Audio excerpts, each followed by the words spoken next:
চমৎকার ভাবে যে কথা যে গান যে আলোচনা আমার ছিল সেই কথাগুলো মীমাংসা করে আমাদের প্রায় সবাইকে একটু ভাবের মধ্যে রেখেছিল। ভালো লাগছে। পালা তো ইতিমধ্যে শুরু হয়ে গেছে। তো যেভাবে আলাপ আলোচনা হইতেছে কথা হইতেছে আপনাদের কি ভালো লাগতেছে? আচ্ছা, আপনারা যেটা দাঁড়িয়ে আছেন আপনাদের ভালো লাগে? একটু কথা কইেন, ভালো লাগে? ভালো যদি লাগে একটু বসেন, দাঁড়িয়ে রয়েছেন কে? একটু বসেন। দয়ালের দরবারে আসছেন, ঠান্ডা লাগবে এমন একটা সময়, সেটা তখন গরমও লাগবে। হ্যাঁ, খালি ওই নিয়তটা করে বইন। তারপর বাজানের দরবারে এমন কিছুর অভাব নাই যেটা কম পড়বো। ঠান্ডা নিয়ে আইসেন, গরম হয়ে যাইব, সমস্যা নেই। অত্যন্ত চমৎকার কিছু কথা শুনলাম, আলোচনা শুনলাম, ভালো লেগেছে। একটি গান করেছে বাউল কবি, বাউলের সম্রাট প্রয়াত রশিদ সরকার, আজিবপুর পাক দরবার শরীফ। ভক্তি রাখি ওনার দরবারে। ওনার একটি গান করলেন, নবীর আহলে বায়াতের উপর যেই বান্দার নাই মোহাব্বত, কাট্টা কাফের দুজকির কিট পাইব না নবীর সাফায়াত। গান করেছে, ভালো লাগছে। তারপর আরেকটি গান করলেন, যে গানটার মধ্যে একটু আলোচনা অনেক শুনলাম। আর আমার যে কথা ছিল, এই যে আমরা মুরিদটা যে পড়ি, আমাদের কেন পড়তে হবে? তার কারণ মা বাবার খেদমত করলে জান্নাত পাওয়া যাবে, পাঁচগানা 5 ওয়াক্ত সালাত আদায় করলে আল্লাহর সাথে দেখা সাক্ষাৎ হবে। বাহ্যিক জগতেও কোথাও মুরিদের কথা জিগায় না, কবরেও জিগায় না। তাহলে আমরা বায়াতটা পড়ি, তার কারণটা কারণ আপনার দুনিয়াতে যেদিন সৃষ্টি হয়েছেন আমিও তো একই দিন হয়েছি, কিন্তু দুনিয়াতে আসার পরে আমার আর আপনার পরিচয়টা ভিন্ন হওয়ার কারণটা কি, সে জায়গা থেকে আলোচনা করছে। আর বিয়ের মধ্যে দেন মোহর থাকে। এখন আপনি যে আধ্যাত্মিক জগতে, আপনি আমার গুরু, আমি আপনার স্ত্রী হয়ে গেলাম, দুয়ে মিলে স্বামী স্ত্রী। আপনাকে স্বামী রূপে আমি ভজনা করব। তাই যদি হয়ে থাকি, আপনার সাথে আমার বিয়ে হয়ে গেছে। বিয়ে ছাড়া তো আর স্বামী স্ত্রী হওয়া যায় না। যদি তাই হয়, তাহলে আমার আর আপনার বিয়ের দেন মোহরটা কি? গুরুজি আলোচনা করেছে যে আধ্যাত্মিক জগতে গুরু আর শিষ্য এই দুইজনের যখন বিয়ে হয়, তাদের বিয়ের দেন মোহর কোনো টাকা পয়সা অর্থ দেওয়া হয় না, হয় কি দিয়ে? কালেমা লা ইলাহা ইল্লাল্লাহু মুহাম্মাদুর রাসূল আল্লাহ। এই কালেমাই হচ্ছে গুরু শিষ্যের বিয়ের দেন মোহর। আলোচনা শুনলাম, ভালো লাগছে। একটা গান করি, তারপরে যে আলোচনা করছে সেই আলোচনার দিকে একটু যাওয়ার জন্য আমি চেষ্টা করব। আর যে কথা বলছে সেই কথার ভিতর থেকে একটু তুলে ধরার জন্য কথা আলোচনা আমি চেষ্টা করব। আমি একটি প্রথম কথা বলেছিলাম যে আমি তো এই দরবারে এসেছি একবার হলেও, তো আমি তো পুরান হয়ে গেছি। আর কবির ভাই তো আজকে নতুন, তো নতুনের প্রতি একটু আকর্ষণটা বেশি। উনি দাঁড়ায় কইতেছে, কয় পুরান চালে কিন্তু ভাতে মারে। পুরান চালে যতই ভাতে মারুক কবির ভাই, কিন্তু নতুন জিনিসটা খাইতে একটু মজা লাগে বেশি। তার কারণ আমি তো ভাতে মারে, এটাই তো বলছি, ভাতে মারে এটা কইছি।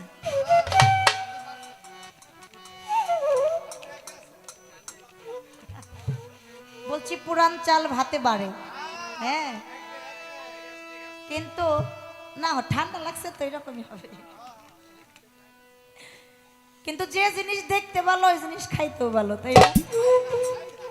আর বাজারের মধ্যে যেই জিনিস নতুন উঠে ওই জিনিসের দামটাও বেশি। বেশি কিনা?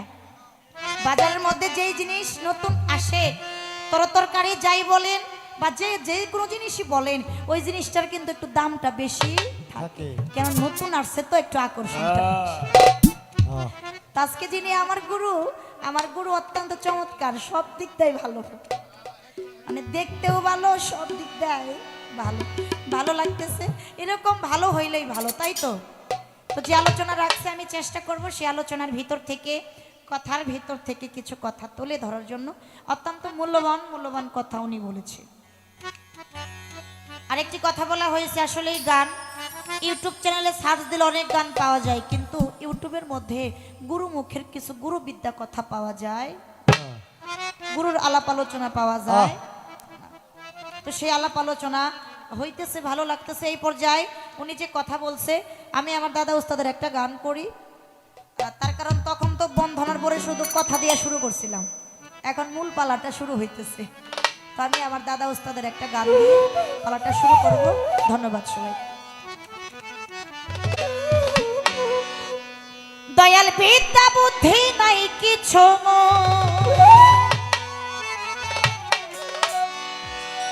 বিদ্যা বুদ্ধি নাই কিছু হ্যালো কম সে ভাই বিদ্যা বুদ্ধি নাই কিছু মোর চলে বকুনা দব কায়দা আমায় আমি চিনতে এলাম দয়াল তোমার পাঠশালায় আমায় আমি জানতে এলাম দয়াল তোমার পাঠশালায় পিতা পুত্র নাই কিছু মোর পিতা পুত্র নাই কিছু মোর পিতা পুত্র নাই কিছু মোর চলবো আমি কোন কাদায় আমায় আমি চিনতে এলাম দয়াল তোমার পাঠশালায় আমায় আমি চিনতে এলাম দয়াল তোমার পাঠশালায় দয়া থাকতে বায়ু হৃদ কমলে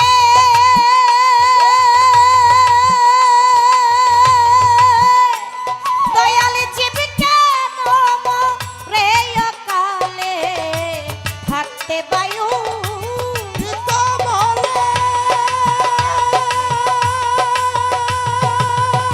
দয়াল জীবিকা নম রে কালে কোন বায়ু সাধন করিলে বায়ু সাধন করিলে কোন বায়ু সাধন করিলে মরণ নাই তার শেষ বেলায় আমায় আমি চিনতে এলাম দয়াল তোমার পাঠশালায় আমায় আমি জানতে এলাম দয়াল তোমার ও পাঠশালায় পিতা পুত্র নাই কিছু মোর পিতা পুত্র নাই কিছু মোর পিতা পুত্র নাই কিছু মোর চলবো আমি কোন কাদায় আমায় আমি চিনতে এলাম দয়াল তোমার পাঠশালায় আমায় আমি চিনতে এলাম দয়াল তোমার পাঠশালায় ও দয়াল নাই কিছু মোর জায়গা জমি দয়াল করে খাই পরে গোলামি নাই কিছু মোর জায়গা জমি দয়াল করে খাই পরে গোলামি আমি তবু কেন হইয়া স্বামী তবু কেন হয়ে স্বামী তবু কেন হইয়া স্বামী বীজ ভাঙা খনি মামলায় আমায় আমি চিনতে এলাম দয়াল তোমার পাঠশালায় আমায় আমি জানতে এলাম দয়াল তোমার ও পাঠশালায় পিতা পুত্র নাই কিছু মোর পিতা পুত্র নাই কিছু মোর পিতা পুত্র নাই কিছু মোর চলবো আমি কোন কাদায় আমায় আমি চিনতে এলাম দয়াল তোমার পাঠশালায় আমায় আমি চিনতে এলাম দয়াল তোমার পাঠশালায় দয়াল কয় আঙ্গুল কোন বায়ুর গতি ও দয়াল কোথায় বাকার হয় বসতি কয় আঙ্গুল কোন বায়ুর গতি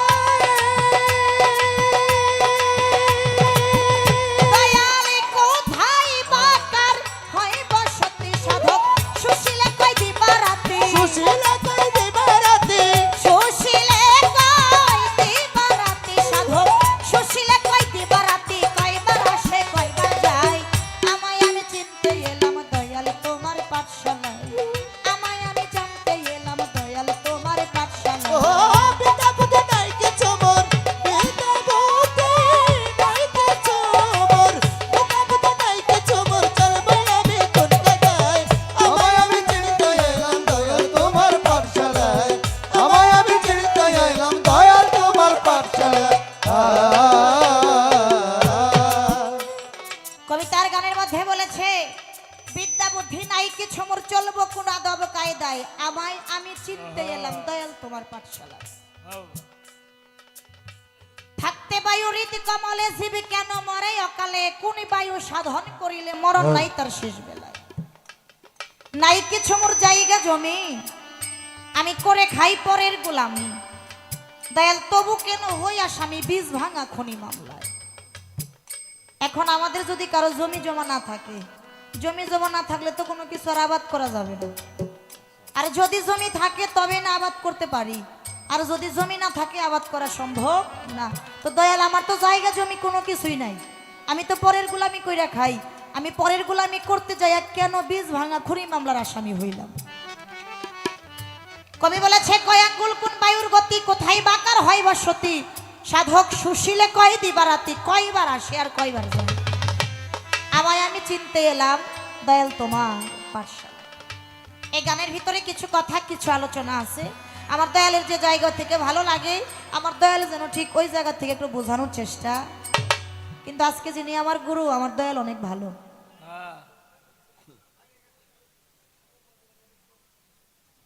আমি চুপ থাকি, আপনারা কথা কোন, আপনাকে কোয়া শেষ হলে পরে আমি কই। কথা আলোচনা কোথার থেকে আসে? আপনি যদি শুরুটা না শোনেন, শেষ শুনে কি মজা পাইবেন? আগে শুরুর থেকে শুনতে হবে।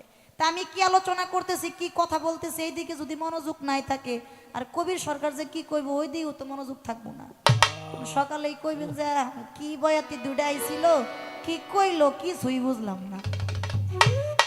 এই যে একটা বিষয়বস্তু, আগে এই দিকে একটু নজর দিতে, এইদিকে কর্ণটা দিতে হবে।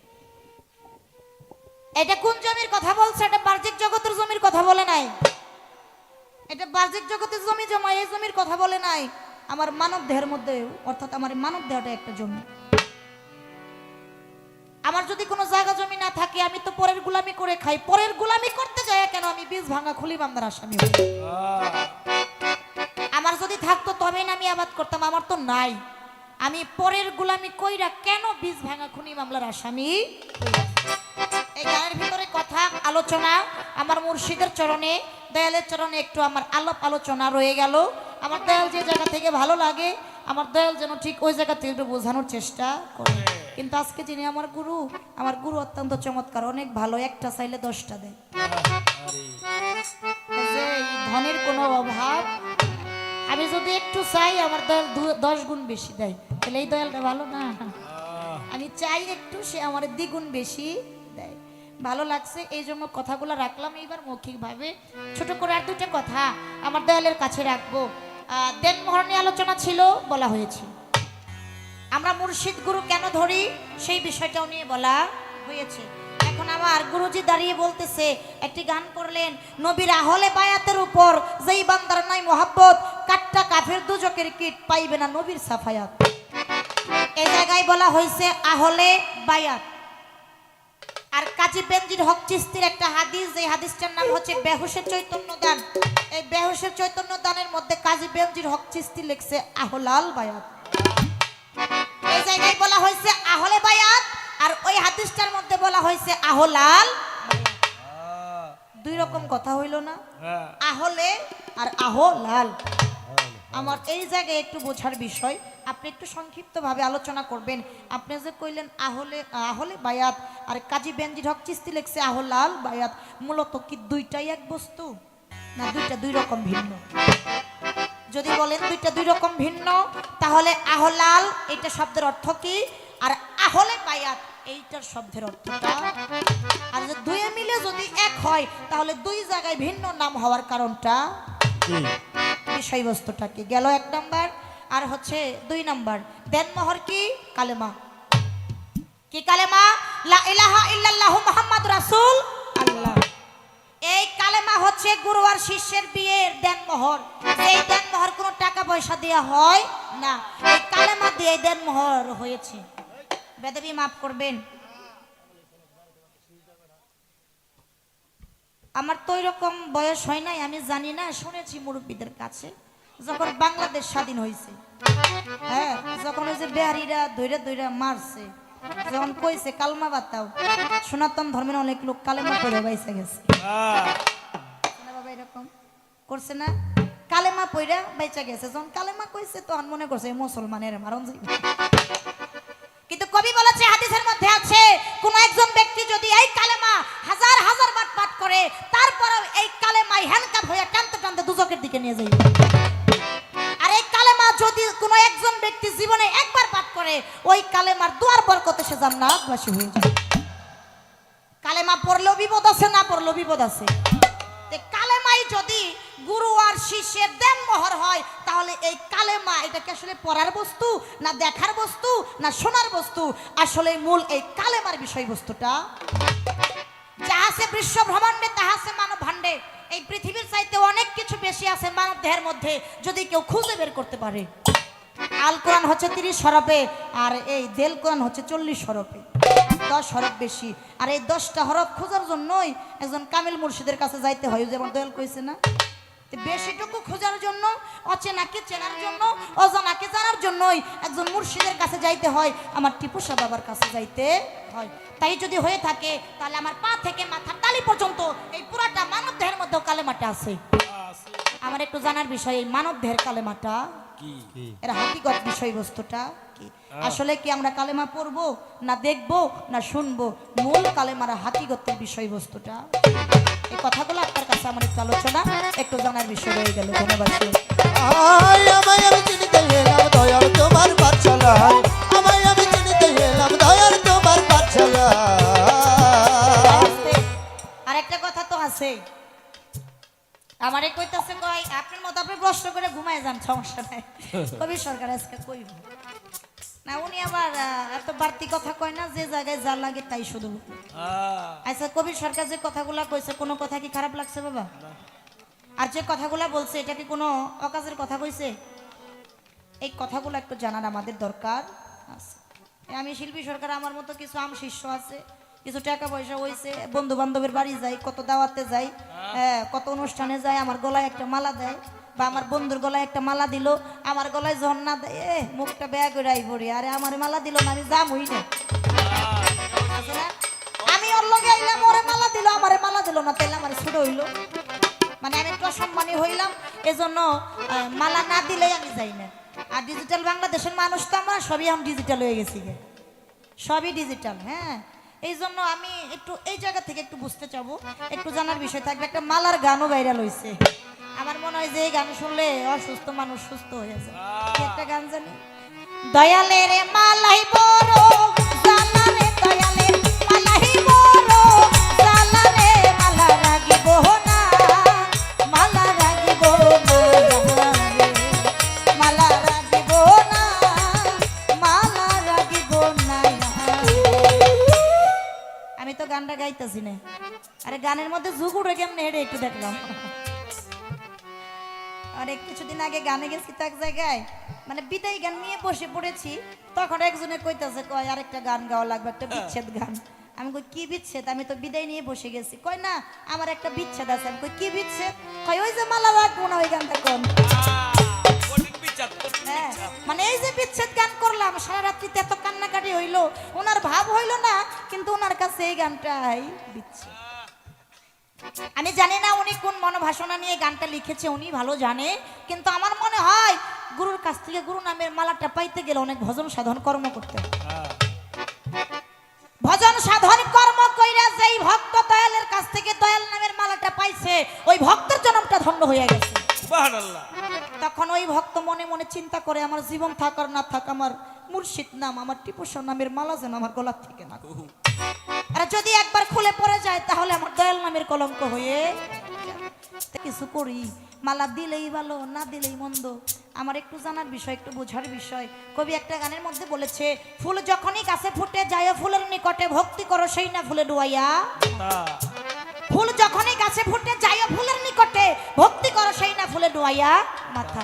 এটা কবি কইছে, শুনছি, কোনো কিছু বুঝি নাই।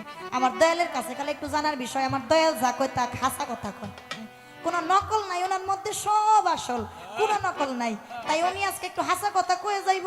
আসলে মূল এই ফুলের হাকিগতটা, এই ফুলটা কোন সময় তুইলা মালা গাইথা তারপর গুরু গোসাইয়ের গলায় পরানো হয়। এই ফুলটা কি প্রতিদিনই ফুটে, না সপ্তাহে একদিন ফুটে, না 15 দিন একদিনে ফুটে, না মাসে একদিন ভরে, না বছরে একবার ফুটে?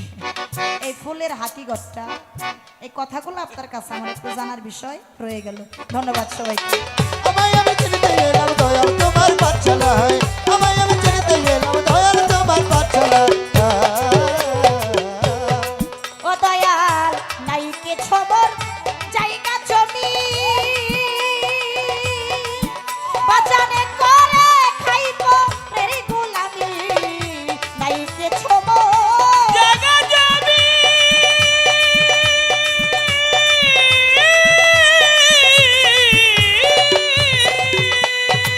ও বাজারে করে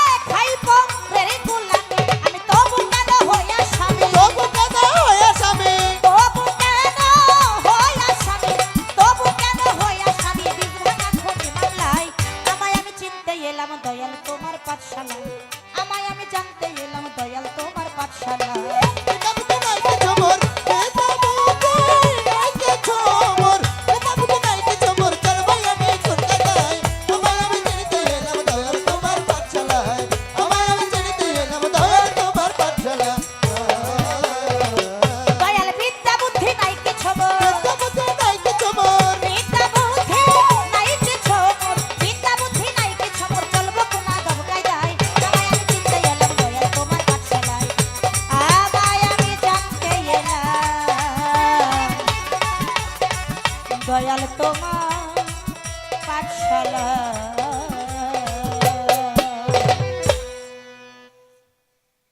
এই পর্যায়েও প্রথম আর কি পালার থেকে একটা গান শুরু করলাম বা শেষ করলাম, কারণ প্রথম স্টেজে তো শুধু কথা দিয়ে পালা শুরু করছিলাম।